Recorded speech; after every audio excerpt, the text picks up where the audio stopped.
மலர்க்கு இணை துணை மலர் கொண்டு ஏற்றினில் திருமுகத்து எமக்கருள் மலரும் எழில் நகை கொண்டு நில் திருவடி தோழுவோம். சேற்றிதழ் கமலங்கள் மலரும் தண்வயல் சூழ் திருப்பெரும் துறை ஊரை சிவபெருமானே.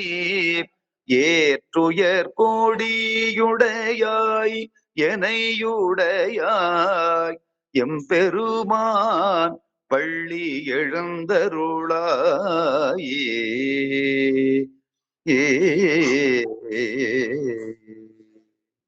திருச்சிற்றம்பலம். ஐயா சிவாய நமங்க. திருவடிக்கு வணக்கங்க. சிவாய் சிவாய நமங்க ஐயா. திருவடிக்கு வணக்கம். அடியார் பெருமக்களுக்கு அடியனுடைய பணிவு கலந்த வணக்கம்.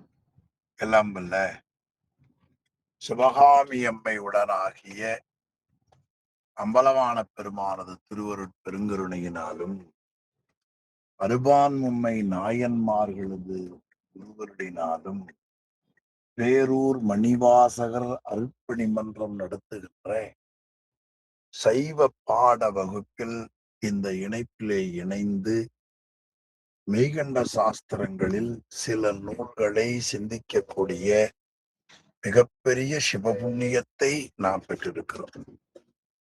அந்த புண்ணியத்தை கருணையோடு வழங்கி அருளிய திருவருளையும் குருவருளையும் ஒற்றி கேட்டு சிவபுண்ணியம் பெறுகிற தொண்டர்களின் திருவடிகளையும் சிறமேல் கொண்டு மனம் மொழி மெய்களாலே வணங்கி மகிழ்கிறேன். நண்பர்களே, நாம் படிக்கின்ற நூல்களின் உரையாசிரியரும் சைவ பாட வகுப்பினுடைய நெறியாளருமான முதுவரும் புலவர் முனைவர் சென்னியப்பனார் ஐயா அவர்களின் திருவடிகளையும் நூலாசிரிய பெருமக்கள் அவர்களின் திருவடிகளையும் இந்த இணைப்பிலே இணைந்து இந்த நல்ல நூலை சிந்திக்கக்கூடிய சிவபுண்ணியம் பெற்ற உங்கள் எல்லோருடைய திருவடிகளையும் சிறமேல் கொண்டு மனமொழி மெய்களாலே வணங்கி மகிழ்கிறேன். சிவாய நம. அன்பர்களே, உமாபதி சிவம் அருளி செய்த நூல்கள் சைவத்தில சித்தாந்தத்தில 8 நூல்கள். மிகப்பெரிய சிவஞானி அவர்கள் தன் குருநாதரிடத்திலே கேட்ட செய்தியை மிக அழகாக நமக்கு தமிழில மிகச்சிறப்பாக கொடுத்திருக்கிறார்கள். இந்த 8 நூல்கள் எவை எவை என்றால், ஒன்று போற்றிப்பகருடை, இன்னொன்று அடுத்ததாக உள்ள நூல் நெஞ்சுவிடுத்தூது, 3வது நூல் திருவருட்பயன், 4வது நூல் சிவப்பிரகாசம். இப்படி பெரிய நூல்களாக 4 நூல்கள். அதை தொடர்ந்து வினாவெண்பா, கொடிக்கவி, உண்மை நெறி விளக்கம், சங்கற்ப நிராகரணம் என்று 4 நூல்கள். ஆக 8 நூல்கள் நமக்கு செய்து கொடுத்திருக்கிறார்கள். அந்த 8 நூல்கள்ல இன்று நாம் படிக்க இருப்பது போற்றிப்பகருடை என்ற ஒரு அருமையான நூல். அது போற்றி போற்றி என்று வருவதால் அதற்கு போற்றிப்பகருடை என்றே நூல் வைத்தார்கள். திருமுறைகளில மணிவாசக பெருமானருடைய திருவாசகத்தில் 4வது பகுதி போற்றி என்று மிகுதியாக வருவதால் அதற்கு போற்றி திருகவல்னு பெயர். அதே போல போற்றி என்று அப்பர் சுவாமிகள் பாடிய தாண்டகம் வருவதால் அதற்கு போற்றி திருத்தாண்டகம் என்று அதற்கு பெயர். இவை உங்களுக்கு தெரியும். அது போல இது போற்றி என்று வரக்கூடிய அருமையான பகுதி.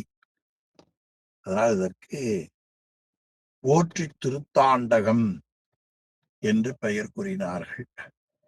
உமாபதி சிவாச்சாரியார் சந்தான குரவர்களில் 4வதாக வைத்து போற்றக்கூடியவர். அவர் தில்லைவாழ் அந்தணர் மரபிலே வந்த பெருமைக்குரியவர். தில்லைவாழந்தனர் மரபு எவ்வளவு சிறந்தது என்பதை பற்றி தெய்வ சேக்கிழார் பெருமான் தில்லைவாழ் அந்தணர்தம் அடியார்க்குமடியேன் என்ற திருத்தொண்ட தொகையிலே வந்த தில்லைவாழ் அந்தணர் புராணத்தில் அழகாக காட்டுகிறார். உருவது நீற்றின் செல்வம், பெறுவது சிவன்பால் அன்பு. இதுதான் அவங்கள பற்றி தெளிவா சேக்கிழார் காட்டுகிற திரண்ட கருத்து. சிவபெருமானுக்கு அகம்படி தொண்டு செய்யக்கூடியவர்கள். அந்த ஞான மரபில அவதாரம் செய்த பெருமைக்குரியவர் உமாபதி சிவாச்சாரியார். அவர்கள் தில்லையிலே இருக்கிற கூத்தப்பெருமானுக்கு அன்றாடம் அகம்படி தொண்டு செய்யக்கூடிய சிறப்புக்குரியவர். அவர்கள் தினமும் திருக்கோவில்ல போய் பூஜை செய்வார்கள். பூஜை செய்த பிறகு அவரை சிவமாக பாவித்து தீவட்டியோடு அவருடைய இல்லத்துக்கு கொண்டு போய் அவரை விடுவார்கள். அப்படி நடைபெற்று கொண்டிருக்கிற ஒரு நாளிலேதான் உமாபதி சிவம் பல்லக்கிலே தீவட்டியோடு போய் கொண்டிருந்தார். அப்பொழுது போகிற வழியில ஒரு மேடையில மறைஞான சம்பந்தர் என்ற பெரியவர் சில மாணவர்களுக்கு பாடம் சொல்லிக் கொண்டிருந்தார். அப்பொழுது மாணாக்கர்கள் தில்லையிலே வழிபாடு செய்கிற உமாபதி சிவம் செல்கிறார் என்று தெரிவித்தனர். அப்பொழுது மறைஞான சம்பந்தர் பட்டகட்டையில் பகல் குருடு போகுது என்று ஒரு வரியை சொன்னார்கள். அந்த தொடர் இவருக்கு ஞானம் வருவதற்கு காரணமாக இருந்தது. அப்படி பலருக்கு அது மாதிரி உண்டு. பட்டினத்தடிகளுக்கும் கூட காதற்ற ஊசியும் வாராது காணும் கடைவழிக்கே ஒரு சொல் அவர்களை ஆற்றுப்படுத்தும். அந்த முறையில உமாபதி சிவமுடைய செவியில மறைஞான சம்பந்தர் சொன்ன அந்த தொடர் அவருடைய செவிப்பறையிலே போய் விழுந்தது. பல்லக்க விட்டு இறங்கினார். அவரை போய் கீழே விழுந்து வணங்கினார். தன்னை மாணாக்கராக ஏற்றுக்கொள்ளும்படி கேட்டார், விண்ணப்பம் செய்தார். இதற்கான உள்ள பக்குவம் எல்லாருக்கும் உடனே வந்துருமா? நாமளும் பட்டக்கட்டையில் பகல் குருடு போகுதுன்னு சொன்ன உடனே நம்மால் அதை அது போல ஆழமா புரிந்து கொள்ள முடியுமா என்று சிலருக்கு ஐயம் வரலாம். ஆனா உடனடியாக அது போல நம்மால அதை புரிந்து கொள்ள முடியாது. அந்த உள்ள பக்குவம் இருக்கிற பொழுதுதான் அது முடியும். அது உங்களுக்கு நல்லா தெரியும். பெண் பிள்ளைகள், ஆண் பிள்ளைகள் எல்லாரும் சிறு பிள்ளைகள்ல விளையாடி கொண்டிருப்பார்கள். அப்பொழுது பெண் பிள்ளை பக்குவம் அடைந்து விட்டால், மெச்சூர்ட் ஆயிட்டா, பூப்படைந்து விட்டால், அதுவரை இருந்த உணர்வுகள் அந்த உடம்புல மாறி இருக்கும் என்பதை நீங்கள் அறியலாம். அதற்கப்புறம் விளையாடுகிற பொழுது ஆண்கள் தொட்டால் பெண்களுக்கு வேற உணர்வு வரும். இது உங்களுக்கு எல்லாருக்கும் நம்ம உலக மக்களுக்கு தெரிந்தது. எனவே நம்முடைய உயிர் நல்ல செய்திகளை கேட்டு இறைவன் செய்த கருணையை உணர்கிற பொழுதுதான் அந்த பக்குவ முதிர்ச்சி வரும். அதற்காகத்தான் நாம் எல்லோரும் இந்த வகுப்பிலே இணைந்து இந்த பாடத்தை கேட்டுக்கொண்டிருக்கிறோம். அப்பொழுது இவருடைய பக்குவத்தை மறுபடியும் நன்றாக அதுல காட்டுவதற்காக மறைஞான சம்பந்தர் தான் இருந்த இடத்துல எழுந்து இந்த நூலுக்கு பாவு போடுவார்கள், கஞ்சி போடுதல்னு பேர், அந்த பகுதிக்கு போனார். உமாபதி சிவம் காந்தத்தை ஈர்க்கிற இரும்பு போல அவர் பின்னாலேயே சென்றார். அவர் போய் அங்க பாவு போடுகிற அந்த கஞ்சிய வாங்கி அப்படி கையில குடித்தார். அப்படி குடிக்கிற பொழுது இவர் கையில கீழே ஒழுகுச்சு கை. நீங்க கையில குடிச்சீங்கன்னா கீழே ஒழுகும். அத வாங்கி குடித்தார். இது குருநாதருடைய சேடம். ஆமா.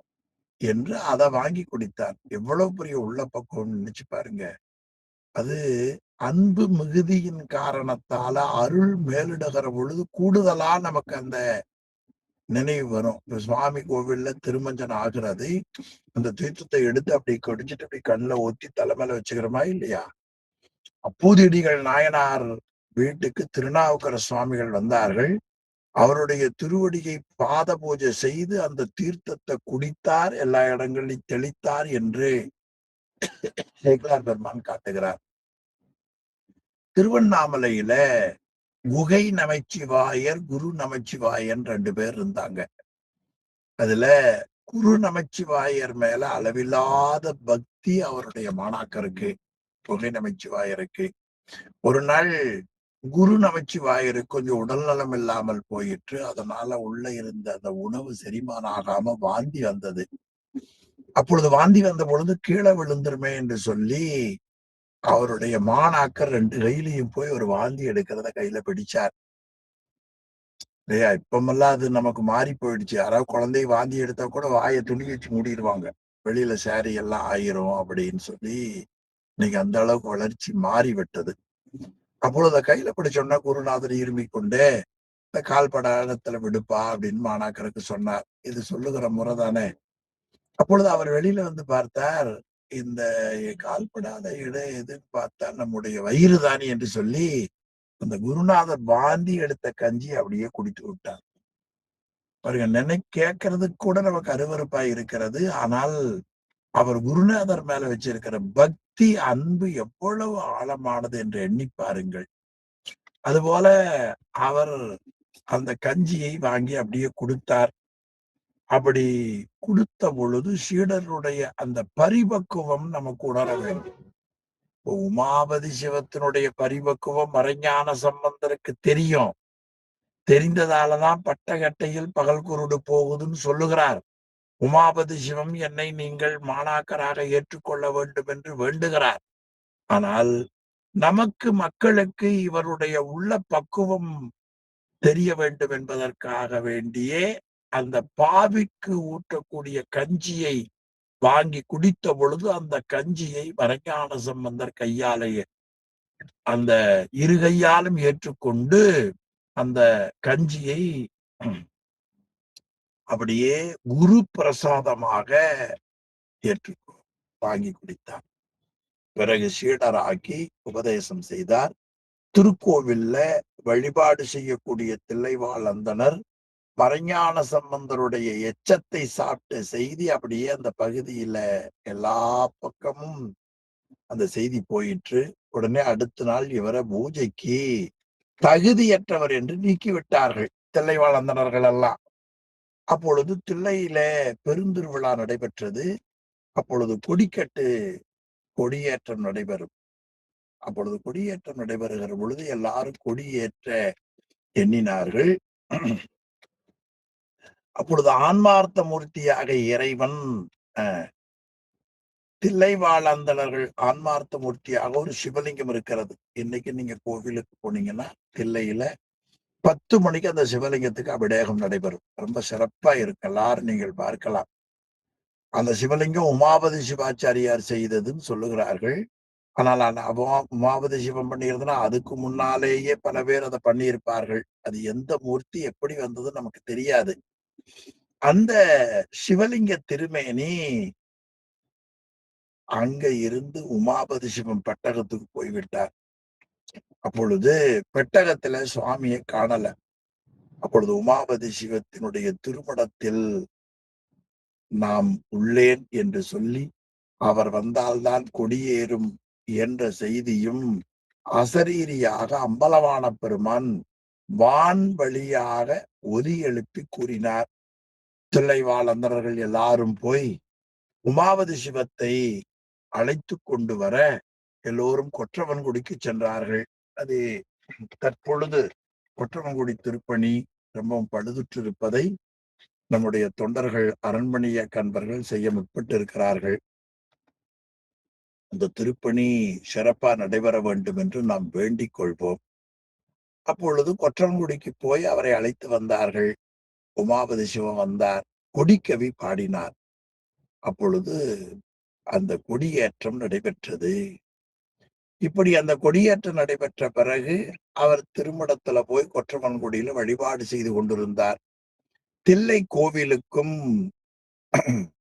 மடப்பள்ளிக்கு தில்லை கோவில்ல தினந்தோறும் ஒருவர் பெற்றான் சாம்பன் என்ற ஒரு பெரியவர், அவர் நாள்தோறும் விறகு கொடுத்து வந்தார். அப்படி விறகு கொடுத்து வருவதோடு உமாபதி சிவம் திருமணத்திற்கும் விறகு கொடுத்து வந்தார். அப்படி விறகு கொடுத்து வருகிற காலத்தில அந்த பெற்றான் சாம்பன் என்பவர் சுவாமிக்கு அமுதுபடிக்கு விறகு கொடுத்ததாலும் குருநாதருக்கு அமுதுபடிக்கு விறகு கொடுத்ததாலும் அவருடைய உள்ளம் நல்ல பக்குவம் அடைந்திருந்தது. அப்பொழுது சிவபெருமான் ஒரு ஓலையில ஒரு பாடலை எழுதி அந்த பெற்றான் சாம்பரிடம் கொடுத்து, இதை கொண்டு போய் உமாபதி சிவத்திடம் சேர்த்து விடுங்க என்று கூறினார். அந்த ஓலையும் கொடுத்தார். மழை நன்றாக அந்த காலத்துல பெய்ந்தது. ஒரு நாள் மடத்திற்கு விறகு போட இயலவில்லை. அதனால் அங்கு உணவிற்கு காலம் கடந்து சென்றது. விறகு வராததால மடத்துல உணவு பரிமாறிய பொழுது காலம் கடந்து சென்றது. அப்படி காலம் கடந்து சென்ற பொழுது உமாபதி சிவம் அங்கே இருப்பவர்களை ஏன் காலதாமதமாக இன்னைக்கு உணவு பரிமாறப்படுகிறது என்று விசாரித்தார். விறகு வந்து சேரலன்னு சொன்னார்கள். பிறகு மறுநாள் பெற்றான் சாம்பன் வந்தால் என்னிடத்துல அழைத்து வாருங்கள், உமாபதி சிவமும் உதவியாளரிடத்துல கூறியிருந்தார். மறுநாள் அன்று போட வேண்டிய விறகும் முன்னைய நாள் போட வேண்டிய விறகும் இரண்டையும் எடுத்துக்கொண்டு பெற்றான் சாம்பன் திருமடத்துக்கு வந்தார். அங்கே இருப்பவர்கள் உமாபதி சிவத்திடம் அழைத்து சென்றார்கள். பெற்றான் சாம்பன் தன்னிடத்திலே இருக்கக்கூடிய அந்த ஓலை தூக்கை உமாபதி சிவத்திடத்திலே கொடுத்தார். உமாபதி சிவம் ஓலை தூக்கிலே இருக்கிற பாடலை படித்தார். ரொம்ப அருமையான திருப்பாடல். அடியார்க்கு எளியன் சிற்றம்பலவன் கொற்றங்குடியார்க்கு எழுதிய கைச்சீட்டு படியின் மிசை பெத்தான் சாம்பனுக்கு பேதமர தீக்கை செய்து முத்தி கொடுக்க முறை. இது ஒரு கடிதம் எழுதுகிற பொழுது அனுப்புனர் பெறுநர் அந்த செய்தி கையெழுத்து என்ற முறையில இந்த கடிதம் அமைய பெற்றிருக்கிறது. சைவத்தில 2 கடித வரலாறுகள் கூறப்படுகின்றன. ஒன்று சாஸ்திரத்தில் உமாபதி சிவத்திற்கு இறைவன் பெற்றான் சாம்பனுக்காக கொடுத்த கடிதம். தோத்திரத்தில பாணபத்திரருக்காக ஆலவாய் அண்ணல் சேரமான் பெருமாள் நாயனாருக்கு கொடுத்த ஒரு அருமையான கடிதம். அதுக்கு திருமுகப்பாசுரம் என்று சொல்லி 11ஆம் திருமுறையிலே முதல் பாடல் திருமுகப்பாசுரம். நம் அனைவருக்கும் தெரிந்ததுதான். அது தோத்திரத்தில். சாஸ்திரத்தில் அதே போல ஒரு அருமையான திருப்பாடல். அடியார்க்கு எளியன். இறைவன் யாருக்கு எளியவன் என்றால் அடியவர்களுக்கு எளியவன். என்ன அருமையான தொடர் பாருங்க. அடியவர்னா யாரு? சிவபெருமானை பற்றி உணர்ந்து கொண்டு அவருக்கு நாம் அடிமையாதல். அப்படின்னா அடிமையானாத்தான் சிவபெருமான் நமக்கு அருளை கொடுப்பாரா அப்படிங்கிற ஒரு கேள்வி வரலாம். நாம் அவரிடத்திலே முழுமையாக உள்ளத்தை பறிகொடுக்கிற பொழுதுதான் அவருடைய பேரானந்தத்தை அனுபவிக்க முடியும். நான் பேசுகிற பொழுது வேறு எங்கும் கேட்காம நீங்க பாடம் கேட்டால்தான் இந்த பாடத்திலே சொல்லப்பட்ட பொருள் சரியா சொல்றனா தவறா நான் சொல்றனா இல்லையான்னு தெரியும். அதனாலதான் லட்சுமணன் ஐயா ரொம்ப கவனமா பாடம் கேட்டு இருக்கார் இல்லையா? எனவே நாம பேரானந்தத்தை அனுபவிக்க வேண்டும் என்று சொன்னால் நாம் அவரிடத்துல நம்மை ஒப்புவித்து நாம் ஒன்றும் இல்லை என்று அவரிடத்துல நம்மை ஒப்புவித்து விட வேண்டும். அவருடைய வியாபகத்துக்குள் நம்முடைய அறிவு ஒடுங்கி விடுமே ஆனால் அந்த பேரானந்தத்தை அனுபவிக்கும். அதற்காக நம்மை பக்குவப்படுத்துகிற வகையிலே தான் இந்த உயிர்கள் சிவபெருமானுக்கு மீளா அடிமையாக இருக்க வேண்டும் என்று நம்முடைய ஞான நூல்கள் நமக்கு கூறுகின்றன. அந்த முறையில உமாபதி சிவம் அவருக்கு வந்த கடிதத்துல அடியார்க்கு எளியன், யாரெல்லாம் அவனுடைய கருணையை உணர்ந்து வாழுகிறார்களோ அவர்களுக்கெல்லாம் எளிமையாக இருப்பவன். அப்படி எழுந்திருப்பவன் எங்கே இருக்கிறான்? சிற்றம்பலமுடையான், திருச்சிற்றம்பலத்திலே அவன் எழுந்தருளி இருக்கிறான். அவன் கொற்றங்குடியார், கொற்றவன்குடி என்பது உமாபதி சிவம் தங்கி இருக்கிற திருமடம். அது இன்னைக்கு கொற்றவன்குடின்னு தான் அழைக்கப்படுகிறது. கொற்றங்குடியார், குடியார்னா நம்ம எந்த ஊரோ அந்த பேரை சொல்லி அப்படியே சொல்லுவோம் இல்லையா? அது மாதிரி கொற்றங்குடியாருக்கு எழுதிய கைச்சீட்டு, தானே கைப்பட இறைவன் எழுதிய கை ஓலை, படியின் மிசை இந்த உலகத்தில் பெத்தான் சாம்பன், பெத்தான் சாம்பன்னு ஒரு அடியார். அந்த பெத்தான் சாம்பனுக்கு பேதம் அற, பேதம் என்ற சொல் வேறுபாடுன்னு பொருளுங்க. பேதம் வேறுபாடு, அபேதம் வேறுபாடு இல்லை. இப்ப பேதம்னா வேறுபாடு. வேறுபாடுன்னா என்ன பொருள்? உயிரும் இறைவனும் வேறு வேறாக இருக்கிறார்கள். அப்படி பெத்தான் சாம்பனுடைய ஆன்மா இறைவனுடைய அருளை பெறுவதற்கு தகுதியாக இருக்கிறது. ஆனால் அந்த தகுதியை பெறுவதற்கு அந்த ரெண்டும் வேறு வேறாக இருக்கிறார்கள். அந்த ரெண்டு பேரும் வேறு வேறு இல்லாமல் அவருடைய ஆன்மா இறைவனுடைய திருவடியை போய் சேருவதற்கு நெறிகள் தீக்கை என்று ஞான நூல்கள்ல சொல்லப்படுகின்றன. அந்த தீக்கையை பெற்று அவன் நன்மையை அடைய நீ அவனுக்கு தீக்கை கொடு. தீக்கை பெறணுமா வேண்டாமான்னு ஒரு ஐயம் பலருக்கு வரும். தீக்கை பெற்றுதான் பூசை பண்ணுமான ஒரு எண்ணம் வரும். ஆனா சிவபெருமானே பெத்தான் சாம்பனுக்கு தீக்கை கொடு என்று எழுதிவிட்டார்.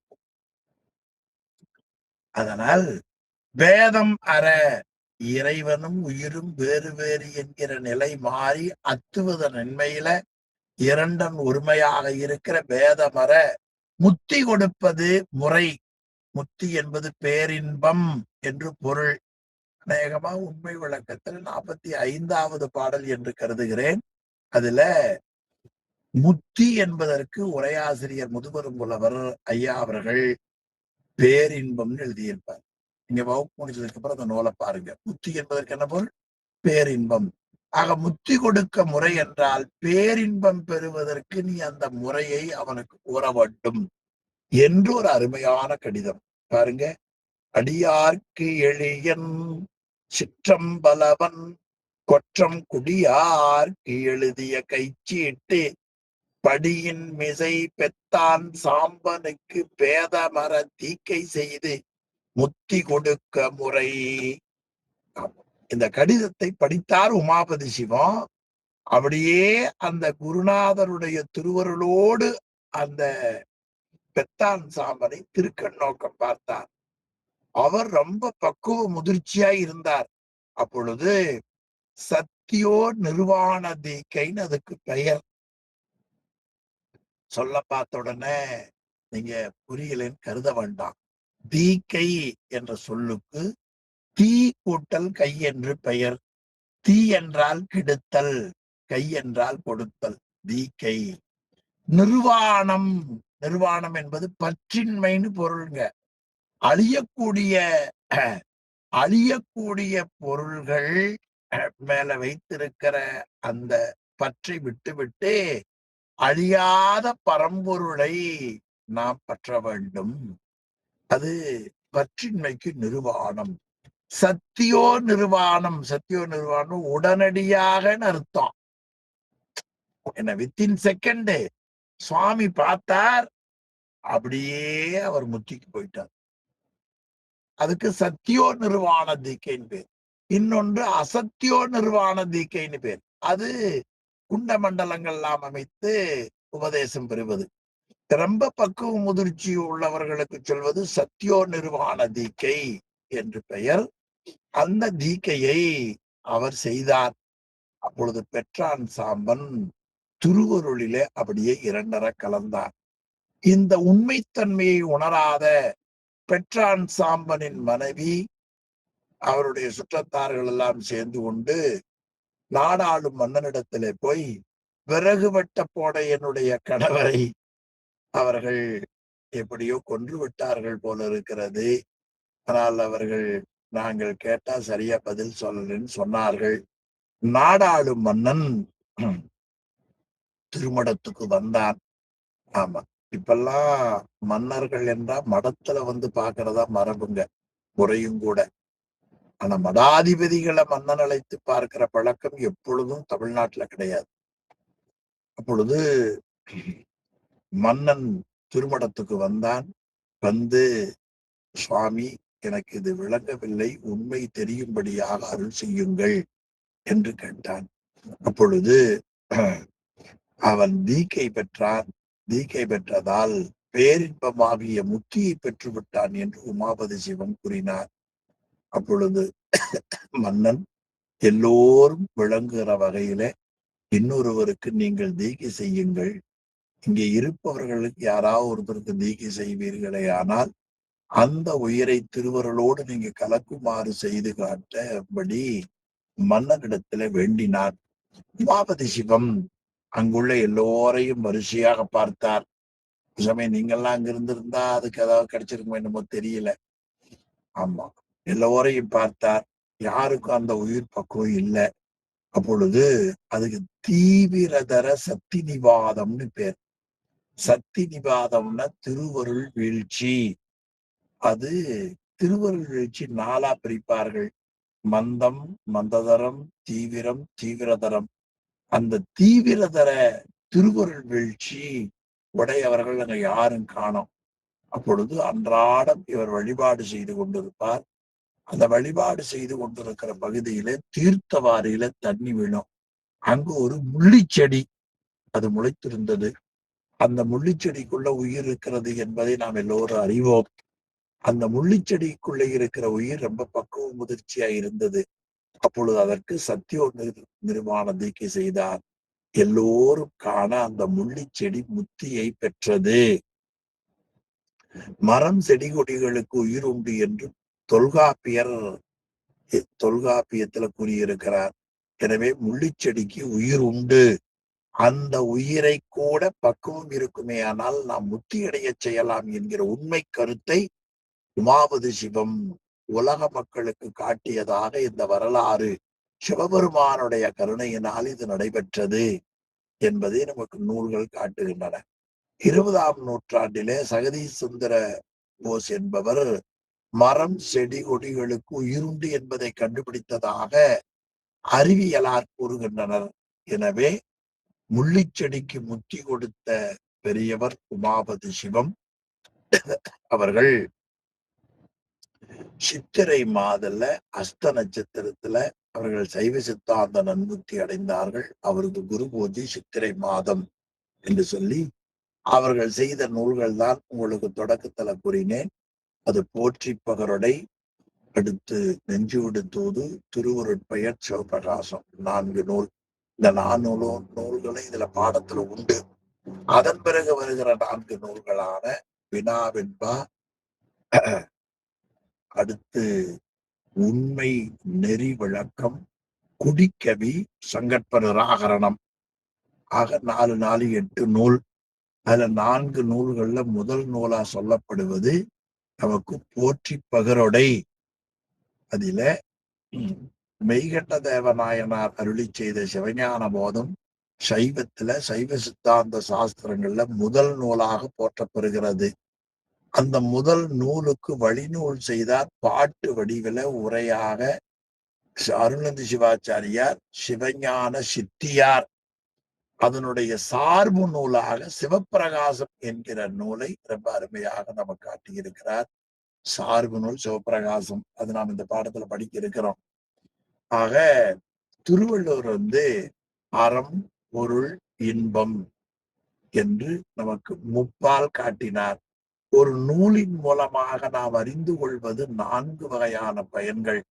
அவையாவன அறம், பொருள், இன்பம், வீடடைதல் நூற்பயனே, தொல்காப்பிய நூற்பா. அறம் பொருள் இன்பம் வீடடைதல் நூற்பயனே.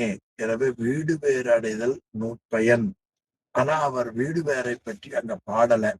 அதற்கு உரை எழுத வந்த பெரியவர்கள் சொன்னார்கள், அறம் பொருள் வீடு என்பது அவர் கூறியதற்கு காரணம், வீடு என்பது சிந்தையும் மனமும் செல்லா நிலைத்து.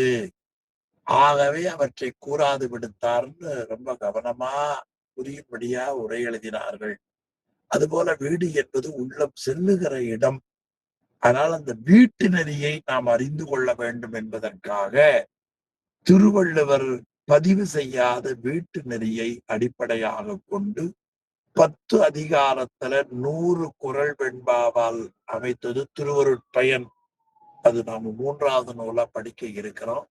அதுல இப்பொழுது முதலாவதாக நாம் பார்க்க இருக்கக்கூடிய நூல் போற்றி பகரொடை.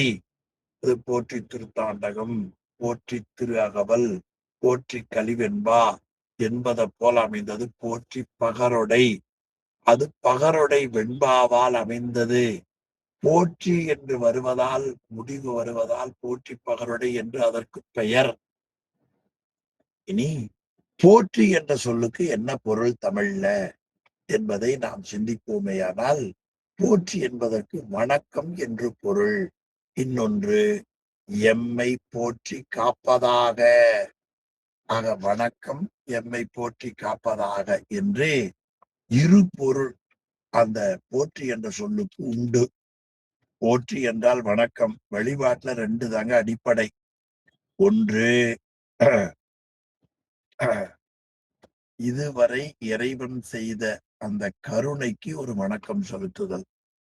இதுதான் வாழ்த்துதல்னு பேர்.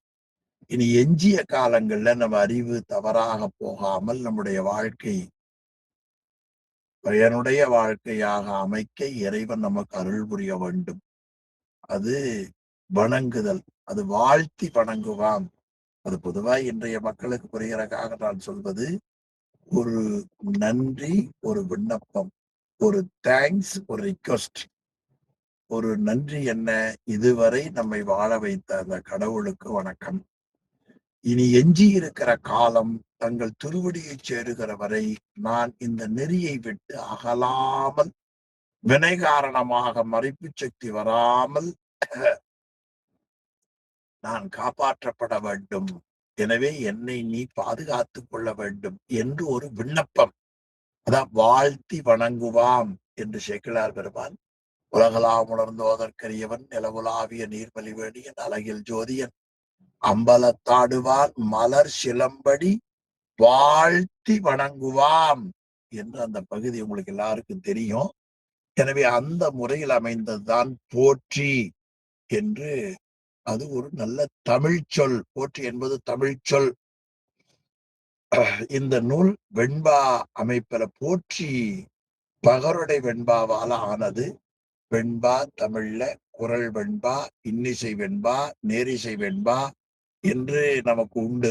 நேரிசை வெண்பா சொன்ன உடனே உங்களுக்கு ஞாபகம் வந்திருக்கும், உண்மை விளக்கம் படிச்சோம் இல்லைங்களா? அது நேரிசை வெண்பாவால் ஆனது. 53 பாடல் நேரிசை வெண்பாவால் ஆனது.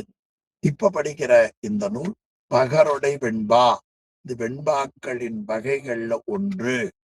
அதாவது 2க்கும் மேற்பட்ட எதுகை தொடை வருவதால், பல தொடை உள்ளதால் அதற்கு பகரொடை என்று பெயர். இந்த நூல் 95 கன்னிகளை உடையது. இயல்பாகவே 14 போற்றிகள் அமைய பெற்றிருக்கின்றன. மெய்கண்ட சாஸ்திரங்கள் மொத்தம் 14. அதற்கு ஏற்ப 14 போற்றி அமைய பெற்றிருக்கிறது. பல தொடைகள் உள்ளதால் பகரொடை. திருவாவடுதுறையில அருள் செங்கோலோச்சி அம்பலவான தேசியர் இயற்றியது உபதேச பகரொடை, சித்தாந்த பகரொடை. பேரூர் பின் வேலப்ப தேசியர், அதாவது சிவஞான முனிவருடைய ஆசிரியர், அவர் அருளியது பஞ்சாக்கர பகரொடை. அந்த முறையில உமாபதி சிவம் அருளி செய்தது போற்றி பகரொடை என்று. இந்த நூல் பற்றிய கருத்து, நூலாசிரியரை பற்றி கருத்து ஆகியவைகளை உங்களுக்கு நான் நினைவூட்டினேன். இப்பொழுது இந்த போற்றி பகரொடை நூலுக்குள்ள போனோம். எல்லாரும் அந்த நூலை தலைமையில வச்சு போற்றி வணங்கி கொள்ளுங்கள்.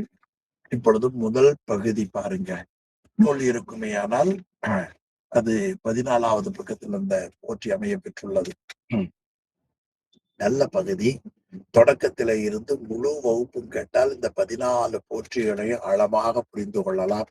இடையில ஏதேனும் வர முடியாத சூழ்நிலை, இப்ப நம்ம ஆனந்துக்கு வந்த மாதிரி வராத ஒரு சூழலை கடவுள் நமக்கு அருள் புரிய வேண்டும் என்று வேண்டி குருநாதர் உமாபதி சிவத்தையும் உரையாசிரியர் திருவடியும் உங்களையும் வணங்கி இந்த போற்றி பகருடைய நூலை தொடங்குகிறேன். அன்பர்களே, முதல் பகுதி பாருங்க.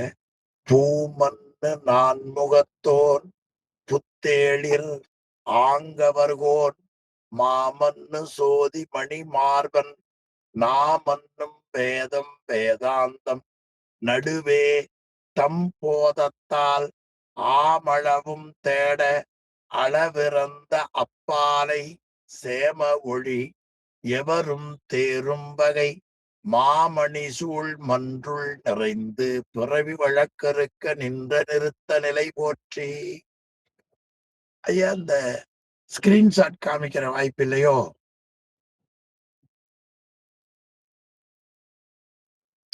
ஐயா மியூட்ல இருக்கீங்க, அன்மியூட் பண்ணுங்கோ.